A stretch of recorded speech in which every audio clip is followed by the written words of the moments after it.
ضعف راويه سليمان بن موسى الدمشقي ضعفه البخاري والنسائي وأبو حاتم. الثاني الإرسال كما لا يخفى، ومع ذلك ففي سند أيضا مشاكل.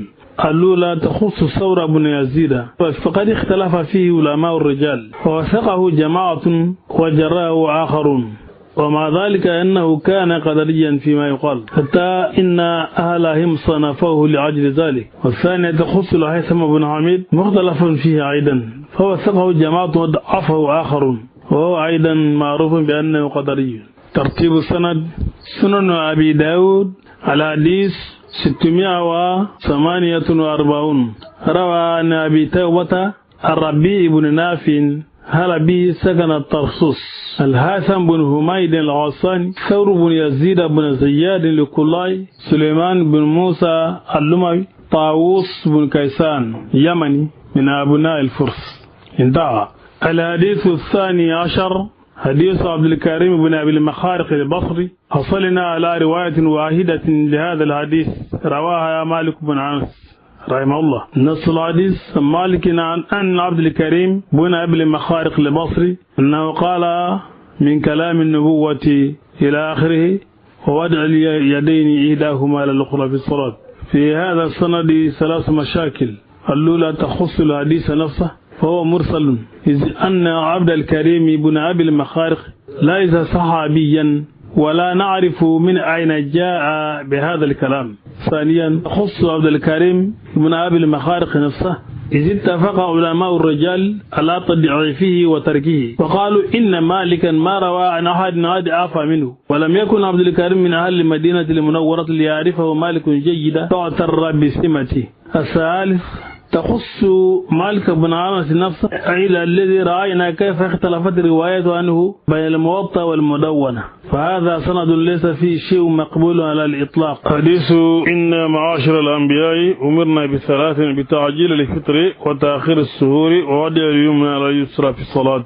اللفظ للطبراني. هذا الحديث لا يصح الاعتماد عليه لما فيه من علل توجب سقوطه، وسوف ألخصها فيما يلي. الأولى الذي يظهر أن هذا الحديث لم يروى عن ابن عمر أصلا، وإنما غلط في نقله بعض الرواة، فقد أثار الطبراني الشك حول هذا الحديث، فقال في الأوسط: لا يروى عن ابن عمر إلا من هذا الوجه. وقال في الصغير: لم يروه عن نافع إلا عبد العزيز، ولا عنه إلا ابن هود، انفرد به يحيى بن سعيد القداه، وكل واحد من هؤلاء ضعيف. وجاء البيهقي ليؤكد أن هذا الحديث تفرد به عبد المجيد، وإنما يعرف بطلحة بن عمرو وليس بالقوي أن أعطانا ابن عباس ومرة عن أبي هريرة عن النبي صلى الله عليه وسلم. ويؤكد ابن هبان ذلك فيقول في عبد العزيز بن أبي رواد: يحدث بها توهما لا تعمدا، ومن حدث على الحسبان وروى على التوهم حتى كثر ذلك منه سقط الاحتجاج به، وإن كان فاضلا في نفسه. واتهم ابن عدي في ذلك عبد المجيد،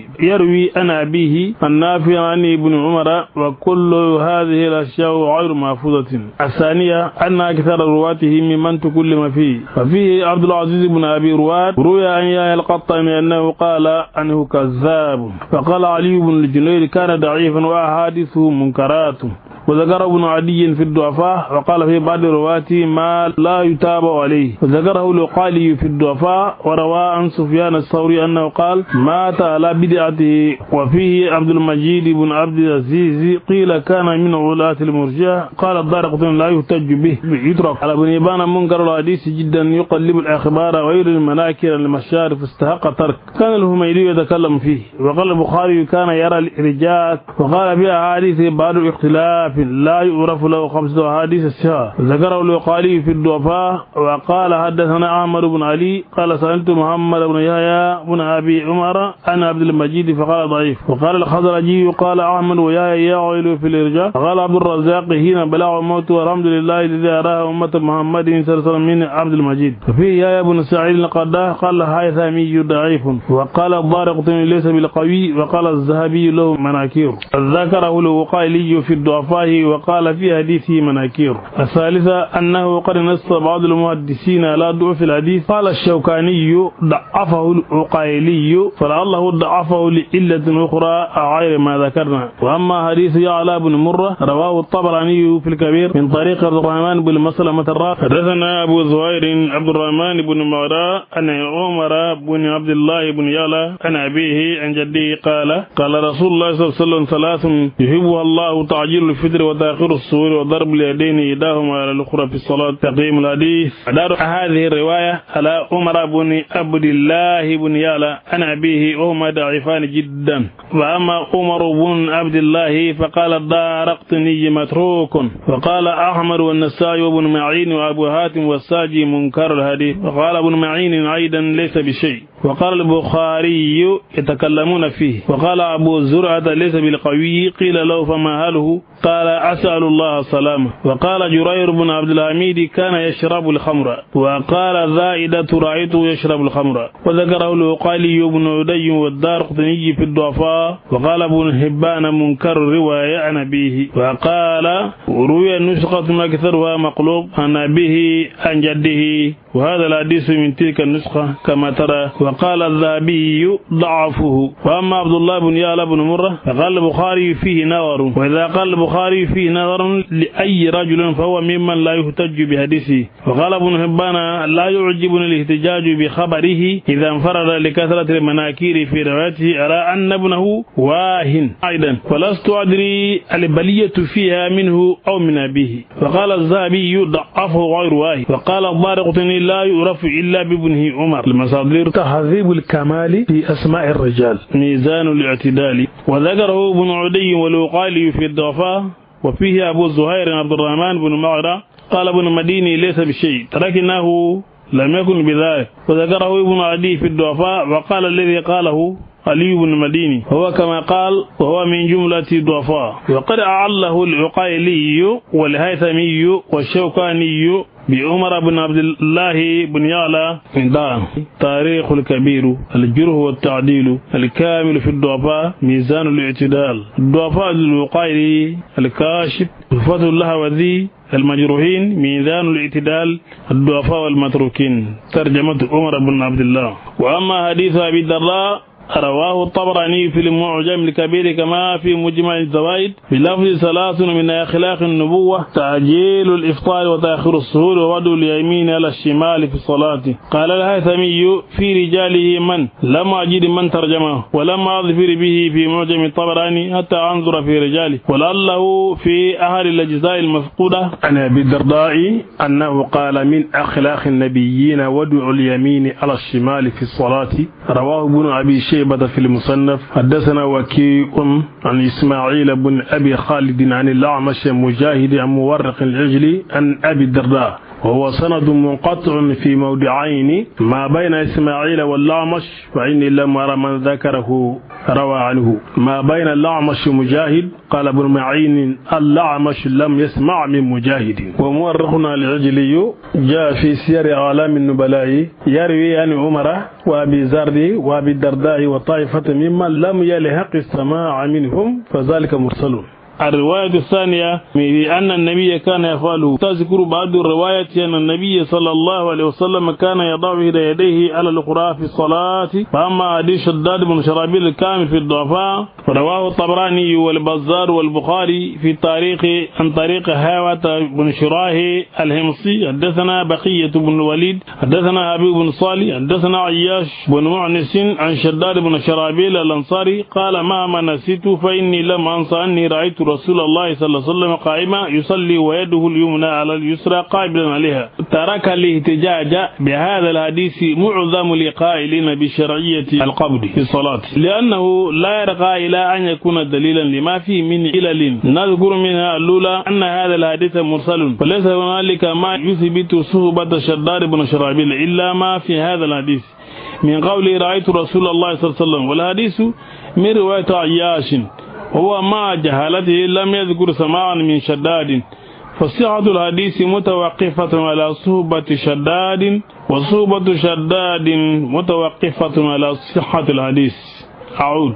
صحة الحديث متوقفة على صحبة الشداد، وصحبة الشداد متوقفة على صحة الحديث، وهذا الدور يقضي بعدم هجية الحديث.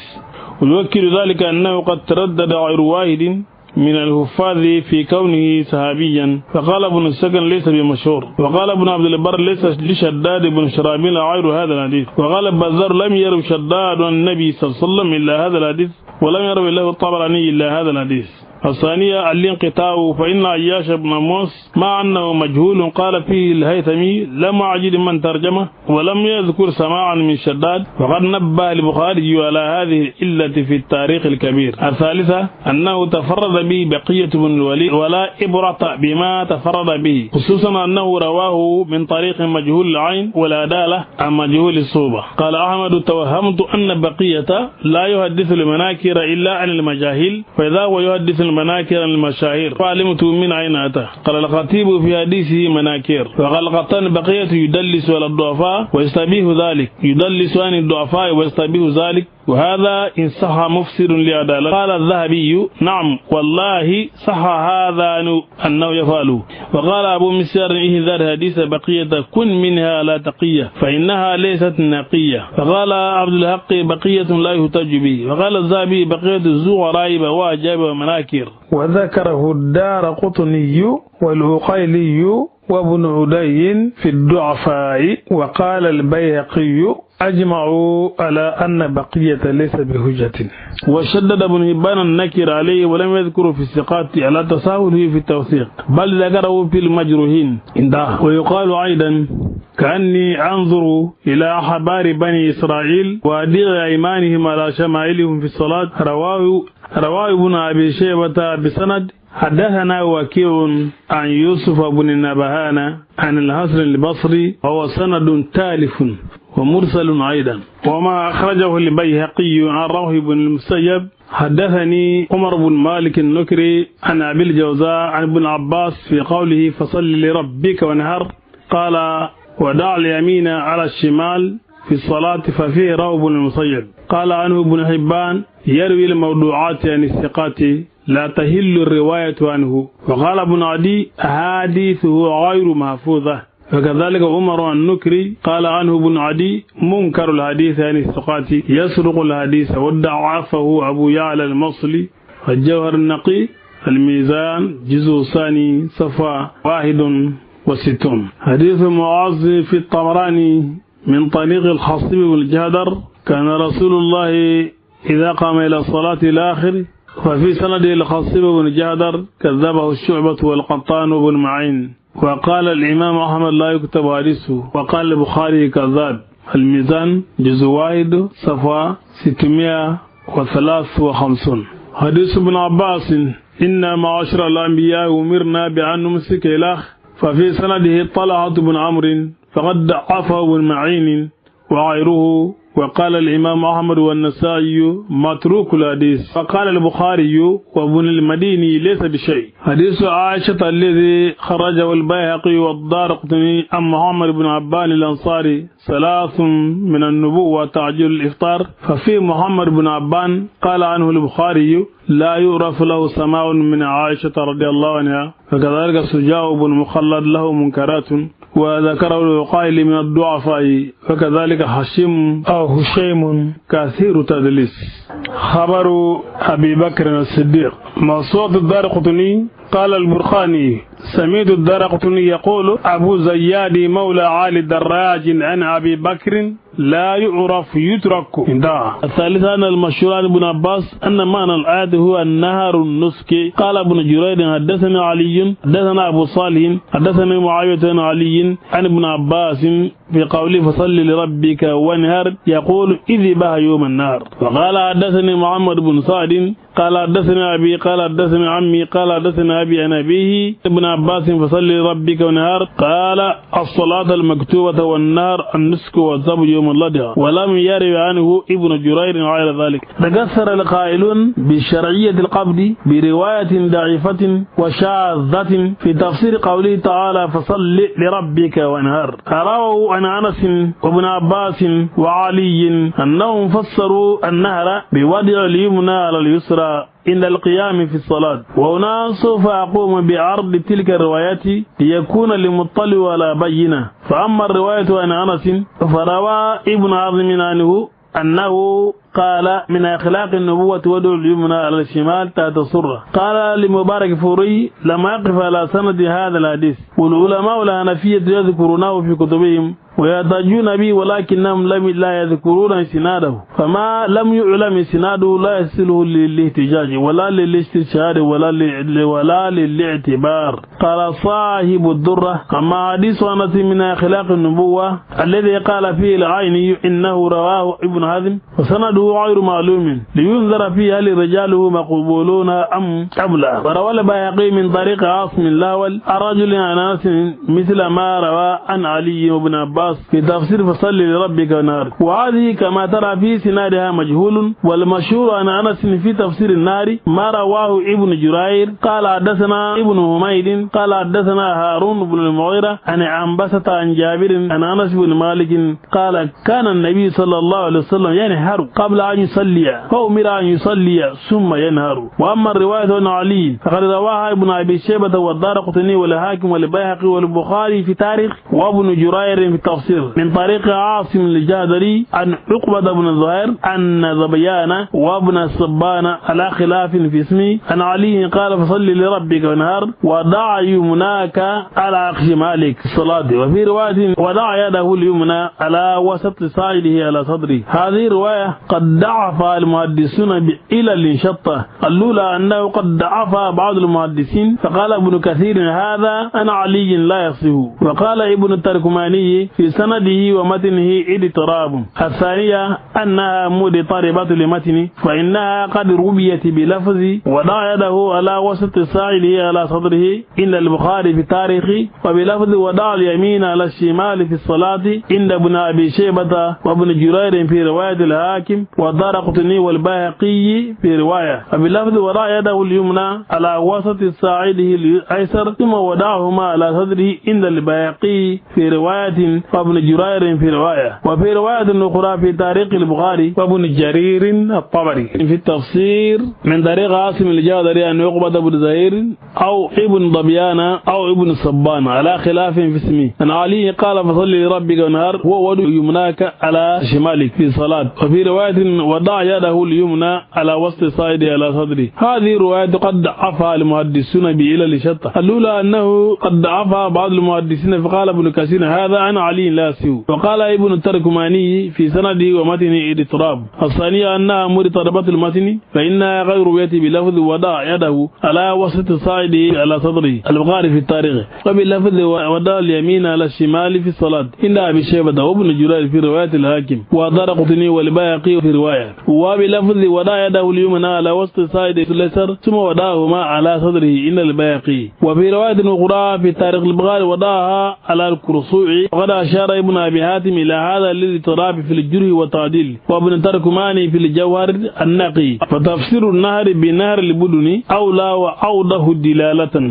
ومن غير المتوقع أن يعدل علي رضي الله عنه إلى تفسير بعيد وعامل. قال ابن جرير الطبري وأولى هذه الأقوال عندي بالصواب قول من قال معنى ذلك فاجعل صلاتك كلها لربك خالصا دون ما سواه من الأنداد والآلهة، وكذلك نهرك اجعله له دون الأوثان شكرا له على ما أعطاك من الكرامة والخير الذي لا كفى له وخصك به من إعطائه إياك الكوثر. قال ابن كثير وهذا الذي قاله في آية الحسن، وقد سبقه إلى هذا المعنى محمد بن كعب القرظي وعطاء، وقال بعد ذكر الروايات في ذلك وكل هذه الأقوال غريبة جدا، والصحيح لقول الأول أن المراد بالنهر ذبح لمناس. قد علمتم فيما مضى أن هذه الأدلة لا تقوم بها حجة.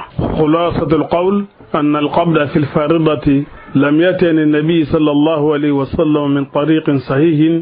كل الروايات أساندها في القبض معلولة إما متروك أو ضعيف أو مضطرب، وبعض متونها مضطربة أيضا. فلم يبقى إلا ما فهمه البخاري بإدخاله في باب الاستعانة، والشافعي ومالك في قوله لا أعلم في الفريضة، وأما النافلة إن طول فلا بأس.